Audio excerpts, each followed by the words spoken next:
This video is made possible by NordVPN. Now you can get a huge discount on a 2-year plan of NordVPN at nordvpn.com/visualpolitik, and you'll get 4 additional months free.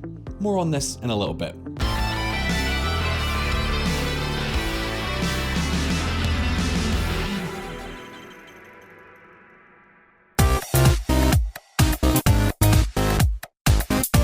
Imagine a city with more than 80 million inhabitants. That is the entire population of Germany, but concentrated in an area the size of Croatia. Well, such a city exists. It is in China and is known as the Greater Bay Area. Although it is not really a city as such, but 9 cities that are very close to each other. Many of them will surely ring a bell, especially if you are VisualPolitik fans. And why wouldn't you be? We're talking about the place where Shenzhen and Guangzhou can be found, and where Hong Kong and Macau were also integrated. In other words, it is the Chinese Silicon Valley, the place where the creme de la creme of Chinese development is.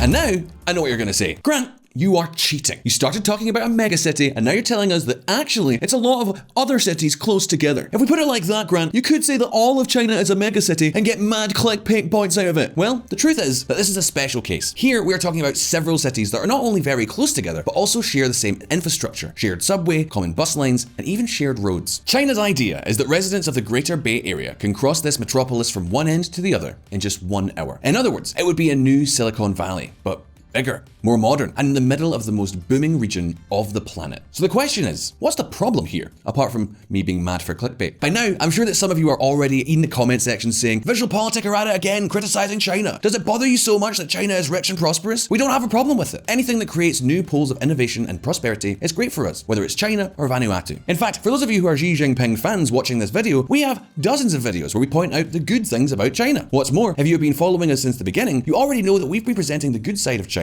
before it was fashionable. But let's continue with our story for just now. That said, the Greater Bay Area is a great project. But the question is, what if it were the Chinese Communist Party that had the problem? Let's be clear, the relationship between Xi Jinping and the Chinese businessmen is getting worse and worse. For example, here's a clue. Jack Ma's costliest business lesson. China only has one leader. Then we also have the Evergrande scandal that is causing Beijing several headaches. And these are just 2 examples. In other words, Xi Jinping wants to have large and competitive companies, but not so big that they overshadow him, and not so large as to increase the inequalities in China, which are getting greater and greater. So the real question we're asking today is, to what extent can the Greater Bay Project be a risk for Xi Jinping? Will it increase regional inequalities in China? Today, we're going to answer all these questions. So let's get cracking.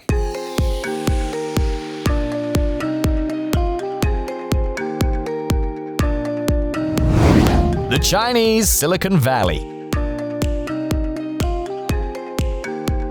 As everyone knows, Silicon Valley is not a city or even a state. It is an area encompassing several cities. However, for all practical purposes, you can say that Silicon Valley is a large metropolitan area. It is quite normal for a person to live in Palo Alto, for example, and go to work every day in the Google offices, which are in Mountain View, and then in the evenings go to meet their friends in a bar in Cupertino. What's more, if you look at Silicon Valley on Google Maps, it is almost impossible to tell where one city ends and the next begins. It is all one big metropolitan area. An area where more than 3 million people live, and where there is money, talent, and many, many companies all squished together. But wait a minute, because Silicon Valley is not the only megapolis in the world. For example, in the Netherlands, they have what is called the Randstad, which is the area that integrates Amsterdam, Rotterdam, and The Hague. Again, if you look at a map, you will see that it's almost impossible to find the line that separates one city from the other. And we are also talking about one of the world's greatest centers of innovation and wealth. Well, the Greater Bay Area, or as we're going to call it from now on, the GBA, is the same thing, but in China. So what's so special about the GBA? What do they produce there? Well, pay attention.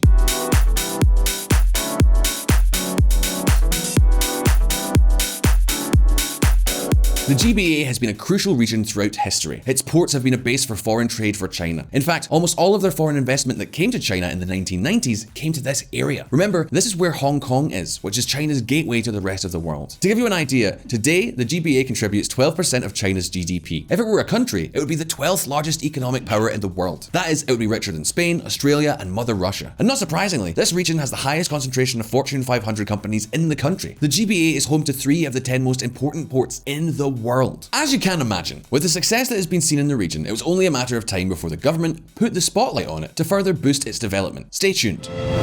China unveils Guangdong, Hong Kong, Macau Greater Bay Area Development Plan. In February 2019, the government presented a development plan for the GBA. And you may wonder, what is the objective? What goal does it want to achieve? Well, the main objective is to build infrastructure to link the 9 cities. That is, a person can live in Guangdong, go to work every day in Shenzhen, and then go to Tai Chi classes in Foshan. But not only that, China also wants to build a common data platform for the entire GBA. What kind of data are we talking about though? Well, remember that we are talking about China, a hyper-technological dictatorship that takes data from its citizens with facial recognition cameras, police controls, and all kinds of searches. Well, the idea is that the authorities of all these cities share the data. I know, it doesn't sound very good, but remember that China is not willing to prosper at the cost of losing control of its citizens. But that's a topic for another video. To summarize, the goals of the GBA are threefold. The first is that people can travel between their cities in a maximum of 1 hour. They also want to prioritize a high quality of life. And finally, to boost innovation in technology. In this regard, Shenzhen provides the technology and Hong Kong provides the money. And I know what some of you are thinking, especially of those of you who are less than fans of Xi Jinping. Who is going to put up the money? Are we talking about a 100% public project? Well, the answer is no. Check this out. China's Alibaba to lead fund for Greater Bay Area via Startup Fund. And you will say, okay, this is all very well, but where's this money going to go? According to a study by HSBC Bank, the main priorities for now are marketing companies, attracting talent and building offices. And the main sectors where funds would be invested would be technology, finance, and exports. And for the moment, everything seems to indicate that the GBA project is working like a charm. Go to a leading Beijing university, talk to some of the tech graduates, and ask them, do they want to move to Shanghai or do they want to move to the Greater Bay Area? You'll see them in Shenzhen. Zhou Ngai, managing partner, McKinsey GBA office. In other words, the GBA is a fantastic idea. We don't have the slightest problem with it. But remember that we are talking about China, and the priorities of the Chinese Communist Party are very different from what we might have at VisualPolitik. And this is where the B side of the story comes into play. We're going to look at that right now. But first, it may be that you trust your government or your internet service provider, but you know what? It would be foolish to trust everyone in the world. Cybercriminals exploit all kinds of vulnerabilities to gain access to your data. Doing nothing is not an option. You could end up handing over your data directly to the wrong person. Simply put, if you use the internet, you need state-of-the-art VPN encryption. And that is where NordVPN comes in. With NordVPN, all of your internet data stays safe behind a wall of next-generation encryption. And that's the kind of safety we should all be thinking about. The best part? You'll still be able to surf at full speed because according to the independent AV test rankings, NordVPN is the fastest VPN in the market. And what's more, it has no data limits. For example, 4K streaming uses a large amount of data, which is why some VPN service providers actually limit your connection to save costs. But this is not the case with NordVPN. With NordVPN, you can enjoy your favorite live sports without additional data or bandwidth limitations. What more could you ask for? Remember that NordVPN has servers all over the globe, meaning that you can enjoy instant, secure access to hundreds of streaming websites worldwide. And one account lets you connect up to 6 devices, which means you get to watch VisualPolitik content from anywhere on the planet, even China. And right now, you can get a huge discount on a 2-year plan of NordVPN at nordvpn.com/visualpolitik, and you'll get an additional 4 months free. It's risk-free with Nord's 30-day money-back guarantee. The vacated China. When we say that China is growing as if there were no tomorrow, we are not really talking about the whole of China. In reality, Chinese development has been concentrated in 3 very specific areas: the Beijing area, the Shanghai area, and the GBA. That is where 70% of China's factories are located. However, as we move inland, we find regions like Gansu, which is the per capita income of countries like Kenya or Pakistan. Take a look at this map. Let's be fair, these areas are also growing, but the gap between rich China and not so rich China is widening. Of course, this doesn't really have to be bad news. In reality, China's inequality stems from the fact that the wealthy areas are growing at a speed never seen before. But do you remember that China is a communist country? In fact, Xi Jinping's new slogan is precisely common prosperity. That is to say that it is only now, in 2021, when the entire Chinese Communist Party has to set work to reduce these inequalities. And they have every reason to worry. Think of it this way. Let's imagine a man living in Gansu, one of the poorest regions in China. When this man compares himself to another man living in Shenzhen, he is likely to feel envious. And in this case, there is no censorship. I mean, you can prevent him from seeing news from outside the country. There is, for example, the Great Cyber Wall of China that we have talked about in other videos. It might even be a good thing from the point of view for communist propaganda for him to feel a certain envy towards Americans or Europeans who have a better standard of living than he does. After all, that would justify the figure of the external enemy, which is always super handy for any dictatorship. However, the last thing Beijing wants is to create internal tensions within China, and that explains news like this.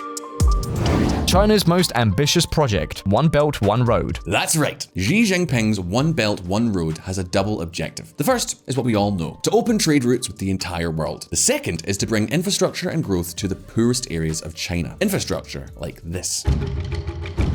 China launches first fully electrified bullet train in Tibet. This train would connect Tibet with Xuanshan, two of the poorest regions in the country that will now enjoy one of the most modern trains in the world. In other words, Beijing wants to distribute part of the wealth generated in rich China to the less wealthy regions. Whether that will be enough to bridge the gap is another matter. At the moment, you only have to look at Google Maps to see where most of the roads are. No matter how much is invested in infrastructure in poor China, the southeast of the country gets the lion's share.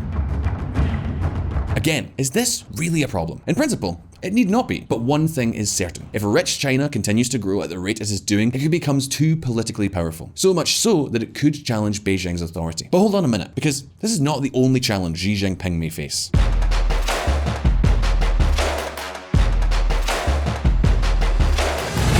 The sweet and the sour.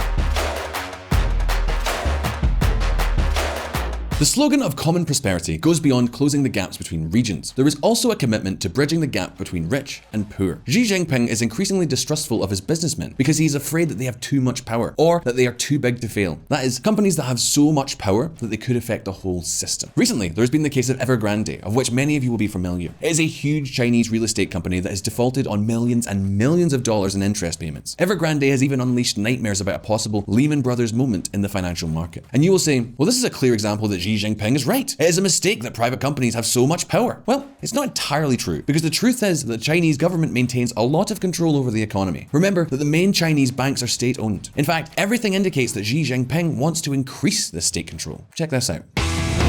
The implementation of all these anti-monopoly regulations is absolutely necessary to improve the socialist market economy and promote common prosperity, Xi Jinping. Common prosperity is a very clear objective that Xi Jinping has repeated on several occasions, in which he implies that technology companies and their millionaire entrepreneurs are seen as an alternative to political and social power in China, attacking the government. And this is why we see regulations on companies, such as the case of Alibaba, or even measures such as limiting the hours a Chinese child can play video games from the big gaming companies, proving once again that everyone in China must play under the rules of the Communist Party. However, not everything is black and white, because the president also understands that he has to support his businessmen. So check this out. Xi plans new stock exchange in China to boost small businesses. That is also right. China plans to establish a new stock exchange in Beijing in order to raise capital and boost small businesses. While we have seen that the government prefers to finance its state-owned companies, it knows that it must go hand in hand with private companies. But what does all this have to do with the GBA? Well, a lot. We are talking about an area that is already highly developed but still has a lot of potential. It makes perfect sense that Beijing wants to boost it with infrastructure. It could easily become a new Silicon Valley. But don't forget that the original Silicon Valley also has enormous political influence. So now the question is over to you. How much power is Xi Jinping willing to sacrifice in order to boost growth in this area? Do you think the Chinese Communist Party will ever trust the GBA entrepreneurs? Or will they try to find some other way to control them? You can leave your answers in the comments below. And as always, don't forget that here at VisualPolitik, we release new videos every week, so subscribe to the channel and hit the little bell button down there so you don't miss any of these videos. If you like this video, and why wouldn't you, like it so we can see that. Take care, and we'll see you next time.